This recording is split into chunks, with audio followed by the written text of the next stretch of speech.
Hello friends, I am आरजू चौहान। आज हम एक बहुत ही इंपॉर्टेंट टॉपिक डिस्कस करने वाले हैं जिसका नाम है principles of management given by Henry Fayol. सबसे पहले हम इसके इंट्रोडक्शन से स्टार्ट करते हैं। हेनरी फ्योल का जन्म 1841 में हुआ था एंड इनकी डेथ 1925 में हुई थी। हेनरी फ्योल को फादर ऑफ जनरल एडमिनिस्ट्रेशन भी कहा जाता है। ये एक French industrialist and mining engineer थे। इनकी एक बहुत ही फेमस बुक जिसका नाम था जर्नल एंड इंडस्ट्रियल एडमिनिस्ट्रेशन, जो एक बहुत ही फेमस बुक थी। इस बुक में इन्होंने 14 प्रिंसिपल्स ऑफ मैनेजमेंट का जिक्र किया था। अब हम वन बाय वन उन 14 प्रिंसिपल्स को डिस्कस करेंगे बहुत ही ईजी वे में। तो जो उनका सबसे पहला प्रिंसिपल था वो था डिवीजन ऑफ वर्क। अब डिवीजन ऑफ वर्क क्या कहता है? This principles implies that the whole work should be divided into sub works. मतलब क्या है कि जो भी पूरा काम है, किसी भी कंपनी में जो पूरा काम होता है उसको छोटे छोटे पार्ट्स में डिवाइड कर दिया जाता है। Each individual should be allotted sub work according to his ability and attitude. इसमें क्या होता है कि जो छोटे छोटे पार्ट को डिवाइड किया जाता है तो हर एक व्यक्ति को उसकी एबिलिटी और उसके एटीट्यूड के अकॉर्डिंग उस काम को अलॉट कर दिया जाता है, which brings about specialisation in each and every activity. Specialisation increases the efficiency of the individual. क्या होता है कि अगर हम एक ही काम एक व्यक्ति को बार बार देंगे तो उससे क्या होगा कि जो उसकी एफिशिएंसी है वो इंक्रीज़ होगी और वो उस काम में स्पेशलाइज्ड होगा। अब जैसे हम इसको एक एग्जांपल के द्वारा समझने की कोशिश करते हैं कि मान लो कि एक कंपनी में 100 लेक्चर स्टैंड्स का ऑर्डर आया। अब उस लेक्चर स्टैंड के ऑर्डर के लिए 5 व्यक्तियों को अलॉट करना था। एक लेक्चर स्टैंड की लेग्स प्रिपेयर करेगा, दूसरा टॉप बोर्ड, तीसरा सेंटर सपोर्ट, चौथा असेंबलिंग एंड पांचवा पॉलिशिंग। जब हम इन पांचों काम को 5 अलग अलग व्यक्तियों को बांट देंगे तो हर एक व्यक्ति काम का एक हिस्सा करेगा, जिससे क्या होगा कि वो उस काम में परफेक्ट हो जाएगा, स्पेशलाइज्ड हो जाएगा। तो डिवीजन ऑफ वर्क यही कहता है कि काम को छोटे छोटे हिस्सों में डिवाइड करो और जिस व्यक्ति को जो काम पसंद है उसे वो काम प्रोवाइड किया जाए। अब हम बात करते हैं इसके सेकंड प्रिंसिपल की, authority and responsibility. Authority means the right to give order and obtain obedience, and responsibility on the other hand means obligation to perform the job assigned to time. There are two types of authorities: official authority, authority to command, and personal authority, which is the authority of the individual manager. Fuel suggested that there must be a balance between authority and responsibility. अब इसमें क्या है कि authority and responsibility दोनों एक दूसरे के साथ चलती हैं। जब भी आप किसी व्यक्ति को कोई काम करने की अथॉरिटी देते हो कि आपको इस काम को इतने समय में कंप्लीट करना है, तो उसके साथ साथ उसकी उस कार्य को कंप्लीट करने की रिस्पॉन्सिबिलिटी भी बन जाती है। अधिकार हमेशा उत्तरदायित्व के साथ ही चलता है। अब हम बात करते हैं इसके तीसरे प्रिंसिपल की, जिसका नाम है discipline. It means obedience, complying with the rules and regulations of the organizations, respect of authority, and proper conduct in relations to others. Discipline is necessary for the smooth running of the organization. Fuel insists that discipline requires good superiors at all levels, clear and fair agreements, and judicious applications of penalties. इसमें क्या है कि each and every level पर, चाहे वो top हो, middle हो या लो लेवल हो, हर लेवल पर डिसिप्लिन को मेंटेन करना बहुत ज़्यादा ज़रूरी है। बिना डिसिप्लिन के कोई काम नहीं होता है। Discipline, obedience, respect for authority and observance of the established rule, इन सब के लिए बहुत ही ज़्यादा ज़रूरी है। अब बिना डिसिप्लिन के कोई काम नहीं हो सकता है। अब हम आगे बढ़ते हैं यूनिटी ऑफ कमांड पर।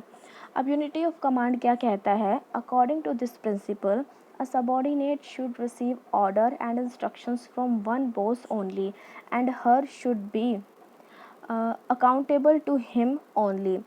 When each subordinate will receive clear-cut orders from one boss only, this will improve his performances and there will be no confusion in the mind of subordinate whose instructions he should follow. इसका क्या मतलब हुआ कि एक time पर एक व्यक्ति को उसके एक ही बॉस से ऑर्डर मिलने चाहिए और वो रिस्पॉन्सिबल भी उसी के प्रति होगा।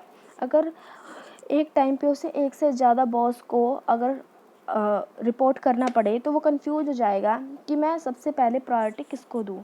तो ये बहुत इंपॉर्टेंट हो जाता है कि एक समय पे एक व्यक्ति को एक ही बॉस से ऑर्डर मिलना चाहिए। अब हम बात करते हैं यूनिटी ऑफ डायरेक्शन पर। यूनिटी ऑफ डायरेक्शन ये बोलता है कि it implies that there should be one head and one plan for a group of activities having the same objective. इसका मतलब क्या हो गया कि अगर एक उद्देश्य को पूरा करने वाली जितनी भी क्रियाएं हैं उनके लिए एक हेड होना चाहिए और दूसरी क्रियाओं के लिए दूसरा हेड होना चाहिए, इसीलिए से one head and one plan कहते हैं। अब एक एग्जांपल से बात कर लेते हैं कि एक कंपनी है वो कार भी बना रही है, वो बाइक भी बना रही है। तो जो कार है उसके लिए बिल्कुल अलग एक्टिविटीज़ करनी पड़ेंगी और जो बाइक है उसके लिए अलग करनी पड़ेगी। सो इसमें क्या है कि बाइक के लिए एक अलग बॉस एंड कार के लिए एक अलग बॉस। तो क्या हुआ कि जो डायरेक्शन है, जितनी भी एक्टिविटीज़ होंगी, चाहे वो सेल हो, परचेज़ हो, प्रोडक्शन हो, वो एक ही बॉस के अंडर होंगी। तो इससे क्या होगा कि यूनिट ऑफ डायरेक्शन बनी रहती है। In other words, all the activities of a work unit or group should be directed towards its common objective. This will leads to the better coordination and help in the effective management in the enterprises. इससे क्या होता है, जो सहयोग की भावना होती है और एकदम इफेक्टिव मैनेजमेंट बना रहता है। अब हम बात करते हैं subordinate of individual interest to general interest. इसमें क्या है कि here general interest means interest of the organisation as a whole, group interest whereas individual interest means personal interest of the organization as a whole must be given priority over the interest of the individual employees in case of conflict between them. अब क्या होता है कि हर व्यक्ति का अपना एक अलग एम होता है, एक अलग इंटरेस्ट होता है, और जो ऑर्गेनाइजेशन है, कंपनी है, उसका अपना एक अलग इंटरेस्ट होता है। तो इसमें ये कहा गया है कि हमें एक व्यक्ति के इंटरेस्ट को ना देखते हुए एक ग्रुप ऑफ पीपल है या एक जो कॉमन इंटरेस्ट है, जनरल इंटरेस्ट है, उसको ज़्यादा प्रेफरेंस देनी चाहिए। अगर मान लो कंपनी कोई ऐसा डिसीजन लेती है जिससे कि सारे जितने भी एम्प्लॉयज़ हैं उनका हित इफ़ेक्ट होगा, उनके लिए कोई नेगेटिविटी आएगी, तो वो क्या करेंगे कि वो ऐसा डिसीजन नहीं लेंगे, वो अपने हित के लिए डिसीजन नहीं लेंगे। इस डिसीजन में, इस प्रिंसिपल में यही कहा गया है कि आप इंडिविजुअल इंटरेस्ट को साइड रखेंगे और जो जनरल इंटरेस्ट होगा, जो सभी के लिए सही होगा, उसको करेंगे। अब हम बात करते हैं रेम्युनरेशन ऑफ एम्प्लॉयज़ की। अब रेम्युनरेशन ऑफ एम्प्लॉयज़ क्या कहते हैं? Remuneration payable to employees should be fair and reasonable so as to given maximum amount of satisfaction to both employees and employers. Remuneration जो भी है वो फेयर एंड रीजनेबल होना चाहिए। जितना आपने जिस काम के लिए अलॉट किया हुआ है रेम्युनरेशन देना, अगर वो व्यक्ति उस काम को ख़त्म कर लेता है तो आपको उस व्यक्ति को उतना ही रेम्युनरेशन देना चाहिए, चाहे वो आदमी हो या औरत हो। किसी भी प्रकार का कोई भी भेदभाव नहीं किया जाना चाहिए।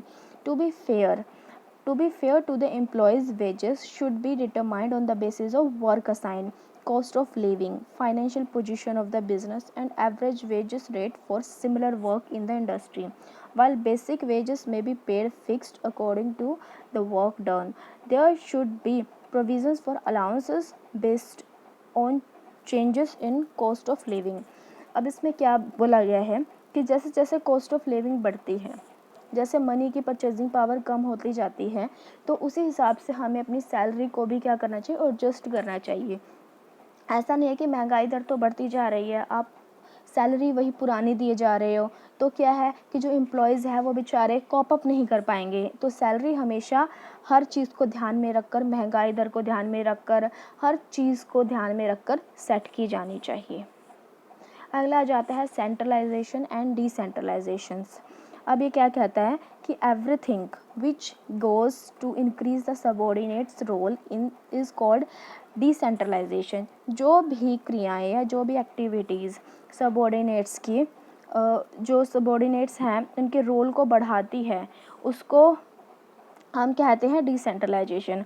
और everything which is called decentralisation, जो भी चीज़ डिक्रीज़ करती है, everything which decrease it is called decentralisation. जो उनकी भागीदारी को, उनके रोल को कम कर देता है, उसको बोलते हैं हम सेंट्रलाइजेशन। अब सिंपल सी बात क्या है, जैसे आपको पिक्चर में दिख रहा होगा कि अगर सारे रूल्स, रेगुलेशंस और अथॉरिटी एक ही पर्सन के हाथ में है, सारा कंट्रोल उसके हाथ में है, वही सारे डिसीजन लेगा और बाकी सब उसे फॉलो करेंगे, तो हम उसको कहते हैं सेंट्रलाइजेशन।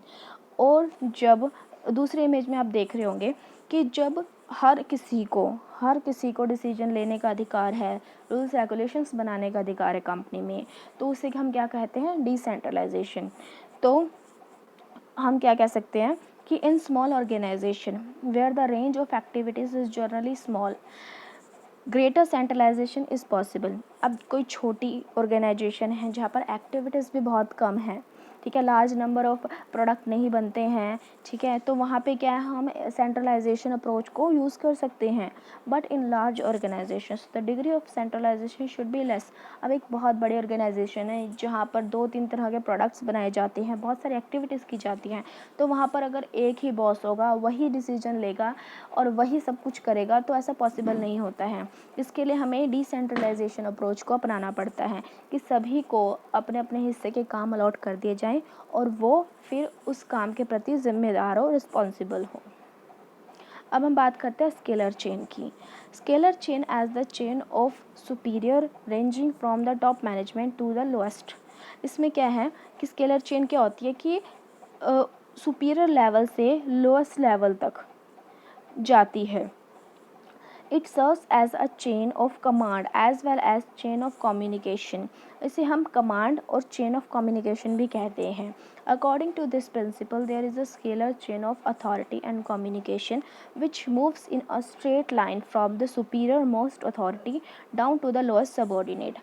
अब जैसे अगर suppose E employee है, E employee को अगर A जो उसका एम्प्लॉय है उस तक, टॉप लेवल के मैनेजर तक अगर अपनी कोई भी बात पहुंचानी है, तो उसे सबसे पहले डी के बाद ई के बाद बी और फिर ए तक ही, ए तक के बाद जो है वो पहुंच पाएगी।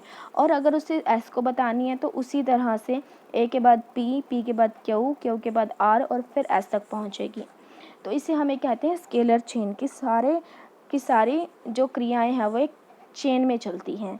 अगर मान लो सपोज़ करो डी को आर से बहुत ही इम्पॉर्टेंट बात करनी है, एक बहुत ही इम्पॉर्टेंट मुद्दे पर डिस्कशन करनी है या कोई डिसीजन लेना है, तो डी डायरेक्ट जो है आर के साथ संपर्क कर सकता है, कांटेक्ट कर सकता है, तो इसे हम कहते हैं गैंग प्लैंक। अब बात करते हैं ऑर्डर के बारे में। इसमें क्या है कि the principle of order applies to both material as well as man. Arrangement of things is known as material order and placement of man is called social or personal order. Material order requires a right place of everything and everything in the right place. इसमें क्या है कि हम materials में भी order का use करते हैं एंड मैंस में भी। इसमें क्या है कि जो भी सामान रखा है, जो भी मटेरियल है, वो हर एक मटेरियल उसके सही स्थान पर होना चाहिए। अगर हमें ज़रूरत पड़े तो हमें ये ना देखना पड़े कि वह सामान कहाँ रखा होगा। तो क्या कहा गया है कि a right place for everything and everything is the right place. ये जो कोटेशन है ये बहुत ही इम्पॉर्टेंट है। For personal it is the right man in the right place, and few believe that this kind of order demands precious knowledge of human requirement and resources of the concern and constant balance between these requirements. इसमें ये कहा गया है कि सही व्यक्ति को सही स्थान पर रखा जाना चाहिए। मीन्स जिस व्यक्ति में जो स्किल है, जो योग्यता है, उस व्यक्ति को उसी काम पर रखा जाना चाहिए। जिससे क्या होता है कि कंपनी की जो एफिशिएंसी है वो बहुत ज़्यादा बढ़ जाती है। उसके बाद बात करते हैं इक्विटी के बारे में। According to this principle the manager should be fair and impartial while dealing with their subordinates, and there should be no room for favoritism, partition, etc. इसमें ये कहा गया है कि जो मैनेजर होता है कंपनी का, उसको बिल्कुल फेयर होना चाहिए, इम्पार्शियल होना चाहिए, कभी भी किसी के साथ भेदभाव नहीं करना चाहिए। The principle of equity implies that similar treatment is assured to employees in similar position.